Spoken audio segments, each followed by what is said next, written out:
Brisbane টেস্টে দারুণ এক রেকর্ড গড়লেন অস্ট্রেলিয়ান পেসার মিচেল স্টার্ক, ছাড়িয়ে গেলেন কিংবদন্তিদের।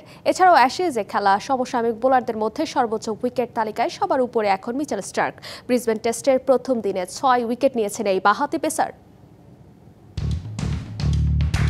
৩৬-এ পা দিতে যাওয়া মিচেল স্টার্ক অভিজ্ঞতার আগুনে পুড়িয়ে ছাই করে চলেছেন চলমান অ্যাশেজ মঞ্চ। ব্রিসবেন টেস্টের প্রথম ইনিংসে 6 উইকেট নিয়ে অ্যাশেজ বোলিং রেকর্ডে সর্বোচ্চ উইকেট শিকারীদের তালিকায় ৮ম স্থানে উঠে এলেন স্টার্ক। এই বাঁহাতির অ্যাশেজ উইকেট সংখ্যা এখন ১১৯। অ্যাশেজ রেকর্ডে সর্বোচ্চ উইকেটের মালিক স্টার্কের স্বদেশী কিংবদন্তি লেগ স্পিনার প্রয়াত শেন ওয়ার্ন। ১.৫ যুগ আগে ওয়ার্নি যখন টেস্টকে বিদায় জানিয়েছিলেন তখন তার নামের পাশে অ্যাশেজ উইকেট সংখ্যা ছিল ১৯৫। ৮ ধাপ দূরে থেকেও যেন সেই পথেই হাঁটছেন স্টার্ক। তবে ওয়ার্ন যখন শেষ টেস্টটা খেলেছিলেন তার বয়স ছিল ৩৭ আর স্টার্ক এখন দাঁড়িয়ে ৩৫-এ। তবে সমসাময়িক বোলারদের মধ্যে স্টার্কই সবার উপরে। আগের ৭ বোলার ক্রিকেট ছেড়েছেন অনেক আগেই। নতুন এবং ফিরে আসা গ্রাহকদের জন্য নগদে চলছে ক্যাশব্যাক সহ প্রতিদিন হাজারো উপহার জেতার সুযোগ। হবে আশা আর ফেরা, সারপ্রাইজ সেরা।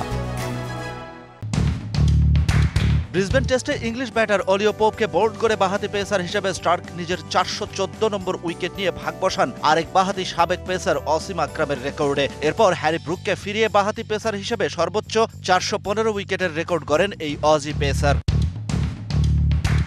টেস্ট ক্যারিয়ারে ৮০০ উইকেট নিয়ে আগেই ইতিহাস লিখেছেন লঙ্কান লেজেন্ড মুত্তিয়া মুরালীধরন। সেই রেকর্ডে ভাগ বসানোর সাধ্যকার। তবে মিচেল স্টার্কের রেকর্ড বাঁহাতি পেসারদের তালিকায় লেফট আর্ম পেসার হিসেবে ৪১৮ টেস্ট উইকেট নিয়ে গড়লেন নতুন রেকর্ড। আর টেস্ট ক্রিকেটে ৪০০ উইকেট ক্লাবে স্টার্ক নিজেকে নিয়ে গেলেন ৬ নম্বরে। চলমান অ্যাশেজ সিরিজের ২২ গজে মিচেল স্টার্ক যেন রীতিমতো মূর্তিমান আতঙ্ক। পার্থে ২ ইনিংস মিলিয়ে ১০ উইকেটের পর ব্রিসবেনেও চলছে স্টার্ক হ্যামার। ৬ উইকেট নিয়ে শুরুতেই ইংলিশ ব্যাটারদের ব্যাকফুটে ঠেলে দেন এই বাঁহাতি pacer. Shahan Papon, DBC news desk.